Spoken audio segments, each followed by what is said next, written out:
Jocelin, and I live in Victoria, where I am an HR consultant and workplace facilitator.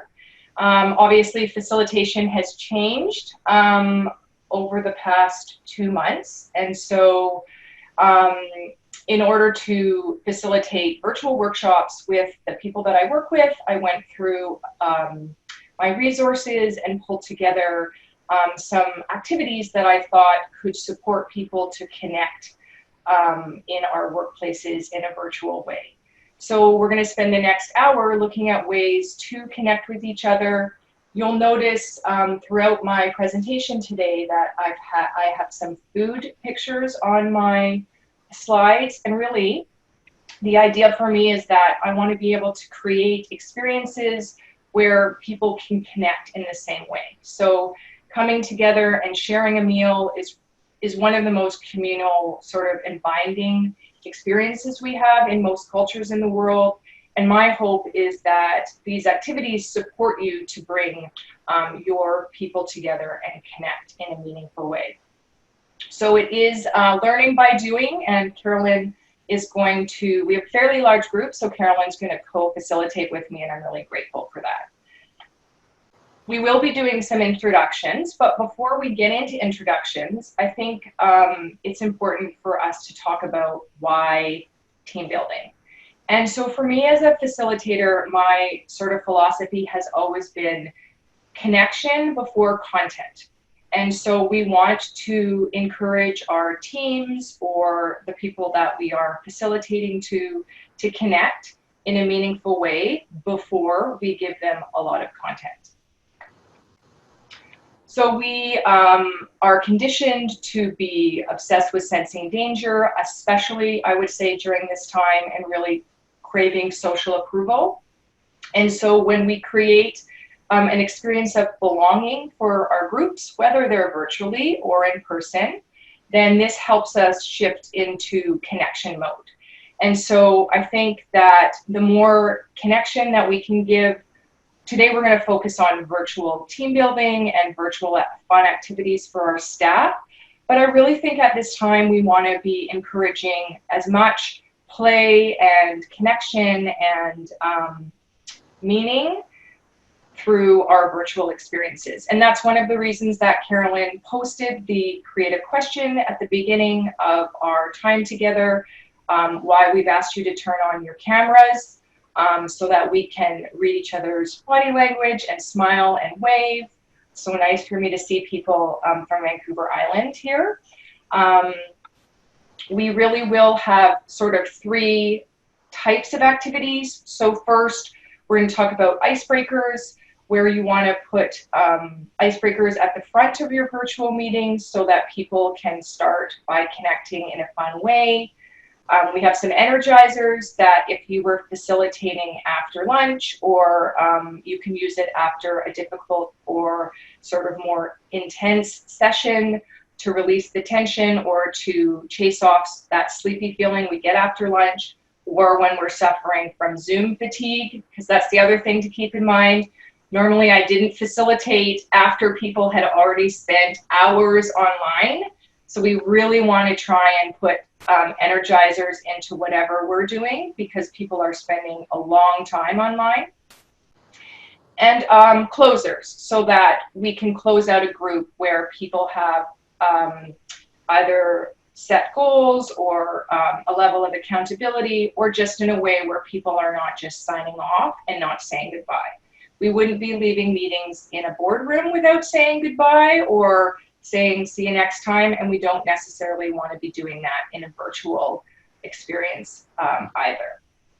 So that said, we are going to dive into some introductions. As a facilitator, I have always started opening a group with creative questions. Carolyn did it by chat, and that's great for bigger groups, but you can also do it as a round. And so the philosophy really behind this is that until people speak in a group, they aren't connected to a group. And so we want to help quieter members of the group feel like they have an opportunity to speak up, And also good questions have a way of bringing everyone's attention into the present moment in a way that if you didn't start a meeting with some kind of primer, your group wouldn't be warmed up. So I think we have about 40 people on the call right now. Is that right? Yeah. So we are going to, in this case, go into a breakout group. And in your breakout group, you're going to say your name, the city that you're located, and then if you had to describe your mood using a color, what color would it be? And if you would like to, why? So we're going to do 4 groups of 10. If you can't remember the creative question, I encourage you to take a snapshot of it with your phone if you have it there. It's pretty straightforward. And we will give you 4 minutes to do a quick round of introductions. So brief yet deep. Before we move on into some energizers, just a bit of a recap around things to keep in mind at the beginning of any meeting. So the first is to manage the group and establish expectations and your ground rules or your ways of working. So Carolyn, at the beginning, for those of you that saw it, she had some slides around mute and turning cameras on and ways to raise hands. Zoom has lots of functions, question and answer functions, and the chat function. And so you really want to give some parameters around how you are going to work with your group. And the same with any kind of stand-up or staff meetings. Good from a virtual environment to talk about expectations. So cameras will be on. We want to create an agenda based on the group's needs. So keeping a Google Doc or another collaborative document that poses a question like, what's one thing you really want or need to answer during our time together? Or what's the best use of our time during this staff meeting? And then modify the agenda and let people know, of course, if you can't cover their topics, that you'll get in touch with them about those topics. But I think this creates a collaboration around our virtual meetings. And then also in a virtual environment, we can still use tools like a parking lot. So we can either have sometimes I put a flip chart paper behind me and write it up, or I've asked other members of the group to keep track of a parking lot on their desk. And then we review at the end of the time what issues are on the parking lot. And also I have given you in the toolkit that you'll get at the end of our time together some other collaboration tools that you can use. So you can also do like a whiteboard parking lot if you're feeling really technically savvy. That's an option as well. So our next activity is called the Virtual Common Liars. And it really came out of the Two Truths and a Lie icebreaker, which is I'm not a fan of. And so when we were facilitating in person, myself and a co-facilitator came up with a group common liar. So we're going to break you up into groups of 3. And in your groups of 3, you're going to come up with 2 common truths and 1 common lie. So it might be something like this. So Carol and I are in a group and we realize we've all been to Disneyland. We all like ahi tuna, and our lie might be we all have tattoos. I don't think you have a tattoo. So then we would come back to the group and we would present our common group liars to the group, and you would guess which one is our lie. So we're going to give you 5 minutes for this activity. I do want to tell you, if you're going to facilitate this, it's great for a big group, and no more than 3 people per group, because it does take people a while to sort of brainstorm what people have in common. And so you want to allow for that as a facilitator. So today we're going to give you 5 minutes. You might not get to the common pieces depending on the nature of your group, but you'll have the experience of the activity. So 5 minutes together, groups of 3, you want to come up with 2 common truths and 1 lie. And then we'll have 1 or 2 of you present back to the bigger group. Okay. So Carolyn's going to call on a group. Yeah. And they are going to, whoever she calls on is going to say there are two truths. We all are X, we all are Y, we all are Z. And in the chat box, you'll guess which one you think is the lie. Yeah, and then they'll let you know. Was it true? And then they'll let you know, yeah.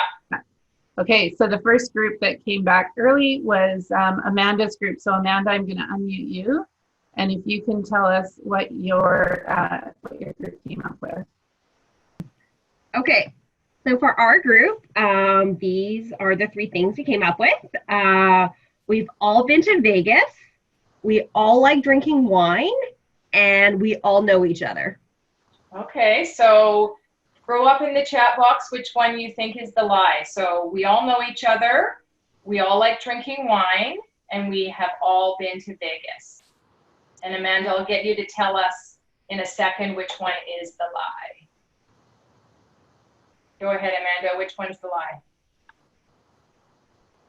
The lie is that we all know each other. I wondered, because I thought that was quite a Zoom anomaly. Nice work. That's great. All right, one more group to share their two truths and a lie.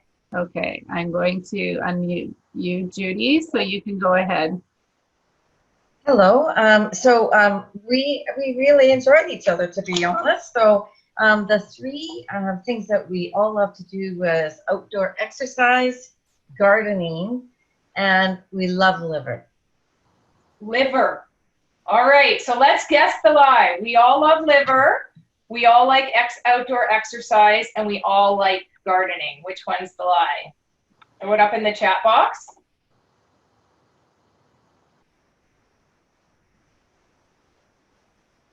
All right, Judy, which one's the lie?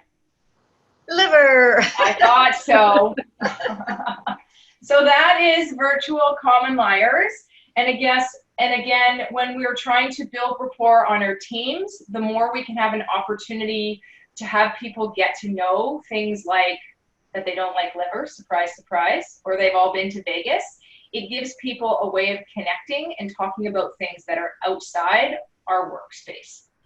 So the next activity is called What's on Your Plate? And this was adapted actually from a book called A Teachable Moment.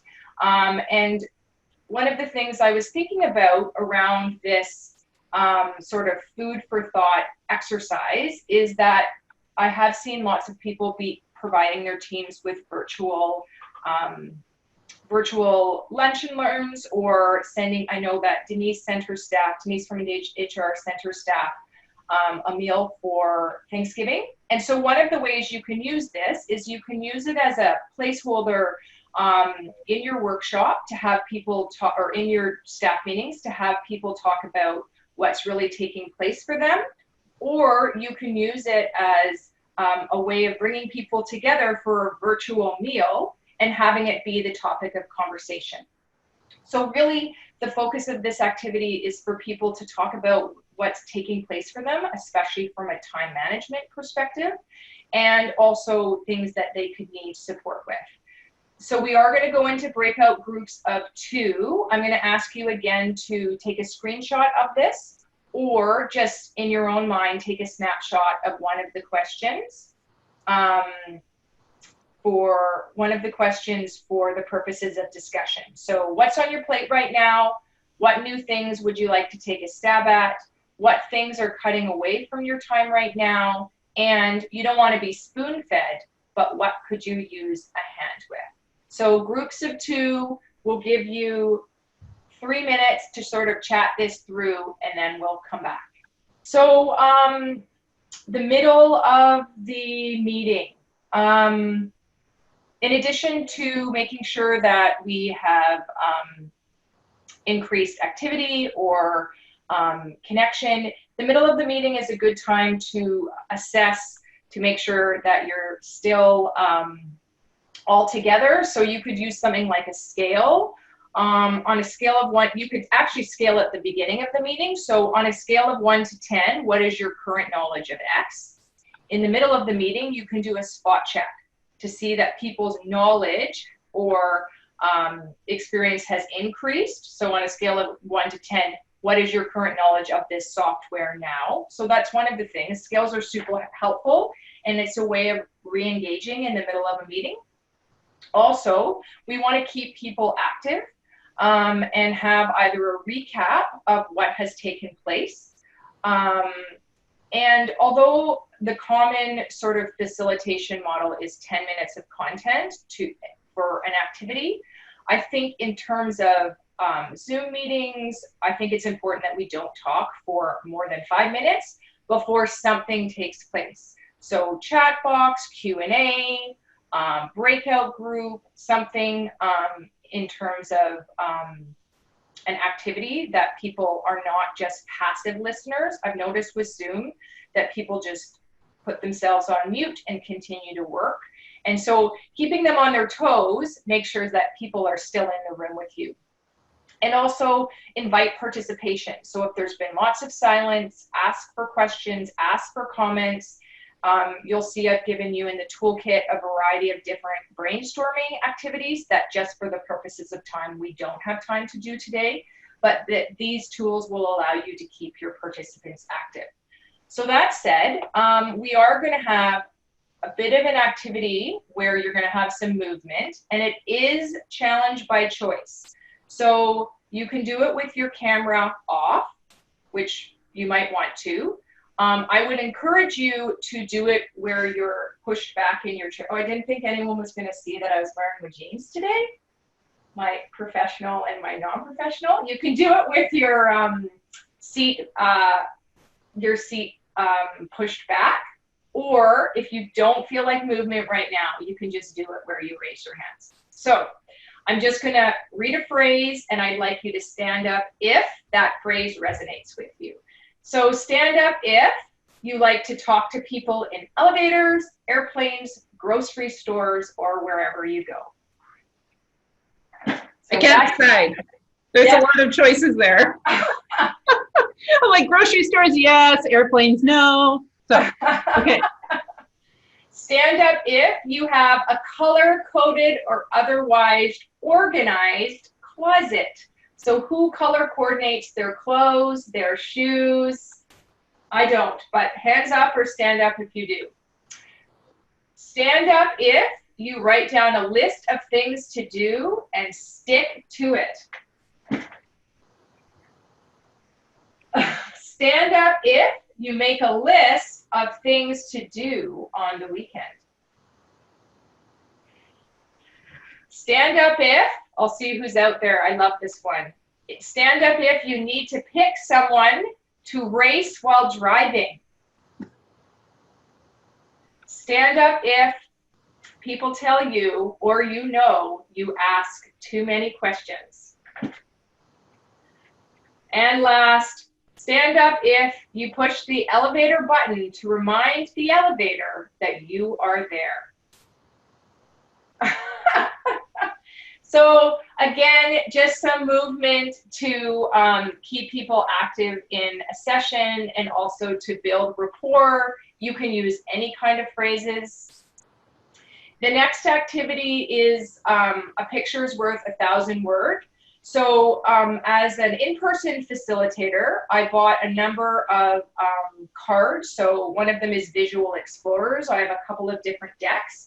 But you can also do this as a virtual facilitator. So what I've done here is these are pictures of this Conversation Sparker deck. She also sells the pictures virtually. You can also go onto something like Unsplash or another free tool and just take pictures. So often people are engaged when they can use something like a metaphor to represent their thoughts or their feelings versus, say, where we posed the creative question and you had to come up with a word. And so sometimes it's easier for people to talk about things using a metaphor or a picture versus, say, just posing a question. And so for us, we're just going to use the chat group because our group is too big to do it verbally. When you look at these pictures, what is a picture that for you represents the strengths that you bring to work? So what picture for you represents the strength that you bring to work? So throw the name of the picture or whatever resonates for you up in the chat box. And this is one of the ways that you can use a metaphor to get people grounded in an activity. So what picture for you represents the strengths that you bring to work? Go ahead, Gerda. Hi, so I like the sun. That's, you know, it just, I guess because of the brightness, just like to bring positivity around. Thank you. Thank you. And Shelley, I'll just unmute you. Go ahead. Hi, I like the beach and the seashore. It reminds me of the waves coming in, being consistent, being reliable. Everyone can count on you for what you do. Beautiful metaphor. Thank you, Shelley. Thank you. So that is how we can use something like Visual Explorer or pictures to encourage participation. The next activity is called Guess the Desk. But while I have a picture of food up on Guess, you can expand this to Guess the Anything. I will show you what I mean. So one of the things that is super important, I think, from a remote work standpoint is to talk about our setups ergonomically, or making sure that people have a space to work. And so what the Guess the Desk does is you ask your team members to send in pictures of their desk at home, and then you can throw it up in a staff meeting or in a stand-up, and you would guess whose desk this was. This person is not on the call today because this is from another session, but we did pose this to the group and they guessed whose desk it was. And then I gently talked about my concerns around the chair that this individual was using. And also we talked about things like, you know, what all the little bottles on her desk was. And so I think Guess the Desk, again, provides a way for us to have an interaction about something sort of work related and also personally. From a food perspective, I do work with client who they've been sharing the lunches that they've been making in their Slack channel, and sort of having a nailed it type bake off or cook off around who has the best lunch. So I think we can be really creative. I know, Carolyn, you did the vacation. People shared pictures from their vacation. How did that go? It was fun. It was neat because we got to see more of a personal side of people and see the kinds of things that they like to do. I did want to comment on the Guess the Desk as well, because one of the gentle suggestions was that her chair wasn't quite right. And what she said was she actually sits on a ball for the most part, but because she wanted the picture to be aesthetically pleasing, she put the chair in place. But it opened up a big conversation about, like, how are we sitting at our desk? What are we sitting on? I know personally, my chair is probably not right. So when Jocelin asked me to share my desk, I was like, yeah, nope, not doing that. So, yeah. So, but yeah, the vacations was fun, to get back to your question. And so the question was basically share a picture from your favorite holiday spot? Yeah, we emailed them all into one person, and then they collated them and then put them up, and then it was your turn to talk. So you unmuted yourself in this scenario because there's so many people in the call. We're doing the muting and unmuting, but in a scenario like that, you know it's your picture. You can unmute yourself and then mute yourself again. And I think that's a really important point, is that to set that up so that people are used to muting themselves when they're not talking, because we never know. I saw this fun thing go by the other day about like Zoom bingo, and one of the squares was like loud truck outside.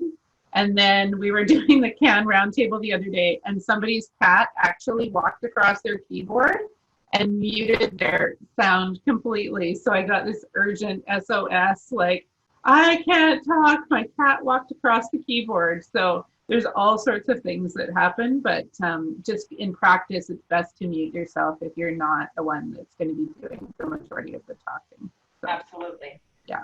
And just quickly, raise your hand if you have an example. I'd love to hear if anybody on the call has used any other sort of pictures or like sort of personal sharings, food, desks, vacation. I see Michelle has raised their hand. Yeah. So it wasn't for me, but my husband's team, the boss got them all to send in baby pictures of themselves. Fun. And they didn't do it through Zoom, but they did it through like Slack or a messenger system. So she'd put a picture up every week. The team was about 16 people, and they would all guess who it was. And at the very end, she tallied all of the correct guesses. And then there were 3 winners that all tied, and they got 2 hours off on a day of their choice. So it was like a cute little incentive I thought they did as a group. I love it. And Slack is a great tool for picture shares. We've also got, I just want to say, Andrea put pet photos, and Desiree just had one thing she was going to contribute as well. Okay. Go ahead. Am I muted? We did our first concert or favorite concert. So we all sent pictures in and tried to guess who the music genre belonged to. Oh, nice. I love it. That's great. So we have 10 minutes to go, and so we are winding down, and we've come to sort of our closing activities. So at the end of the meeting, you always want to ask people how when you're doing a content workshop, you want to ask participants how they're going to integrate what they've learned. So what are your biggest takeaways? Moving forward, how will you use the information? So this integrates accountability into your sessions. You can also use just 3 words, which we'll use today before we check out. And again, we want to open with a check-in and close with a checkout, right? We want to put a container inside our meetings. One of the things, as I said earlier, is I've noticed with Zoom, people kind of just drop off, and I think it's important to say goodbye and to mark the close of this session. So another closing is a weekly DICE debrief. We are going to do this where I'm going to ask you to write a number down between 1 and 6. So just write a number down between 1 and 6. But I've also in the toolkit given you a virtual dice that you can use, and you can have people roll. The other thing is that since people are at home, you can ask people to bring a dice to a meeting if you're doing that with a small staff. So this is a weekly dice debrief. So just give me a thumbs up that you've written down a number between 1 and 6. Okay. And so we are going to break you into groups of 5, and these numbers here correspond with the question that you'll close out with in your small group. So 1, new thing you've learned this week. 2, acknowledge someone for a job well done. 3, describe a good idea that you heard today in our session. 4, one thing that made you laugh. 5, one thing you're looking forward to. And 6, one thing you need support with. So Carolyn's going to put you back in groups. We'll give you 3 or 4 minutes.